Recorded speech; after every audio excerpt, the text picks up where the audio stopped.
असह्य होतंय तुला सगळं. इतका भार घेऊन फार ओझं वाटतंय ना तुला. तुझं हे सगळं ओझं आज रिकामं होणार आहे बघ. आता मी सांगतोय ना, ते कान उघडे ठेवून लक्षपूर्वक आणि शांतपणे ऐक. आता समज रस्त्यातून तू एक वजनदार गोष्ट तुझ्या उजव्या हातात धरून चालतोयस. सुरुवातीला चालताना तुला तितकासा भार जाणवत नाहीये, पण जसं जसं तू पुढे सरसावतोस तसा तुझ्या हातावर अधिक ताण येतो. आणि मग अशा वेळेस तू काय करतोस तर ती गोष्ट तात्पुरती का होईना खाली ठेवतोस अथवा दुसऱ्या हातात घेतोस. का? कारण भार झेपेनासा झाल्यावर त्यावर त्याच वेळी तू तत्परतेने मार्ग काढतोस आणि त्या हातावरचा भार टाळतोस. मग यातून काय कळलं?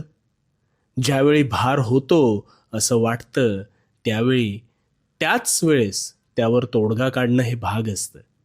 आणि हो, भार हा शरीरावर आल्यावर तू झटकून काढतोस, पण मग मनाचं काय? मानसिक स्वास्थ्य तू तितकंसं गांभीर्याने घेत नाहीस आणि इथेच सगळी गफलत आहे. तुझ्या ह्या ताणतणावाची कारणं ना ही अनेक असू शकतात, पण मग ती कारणं धरून बसशील तर त्यात तुझीच फरफट होणार आहे आणि होतीये. मग अशा वेळेस काय करायचं? तर मनात गोष्टी न चघळता जसं हातावरचं ते ओझं झटकलंस ना, तसं मनावरचंही ओझं झटकून टाकण्यासाठी बोलून व्यक्त व्हायचं. आता तू म्हणशील, तर कोणाशी बोलायचं?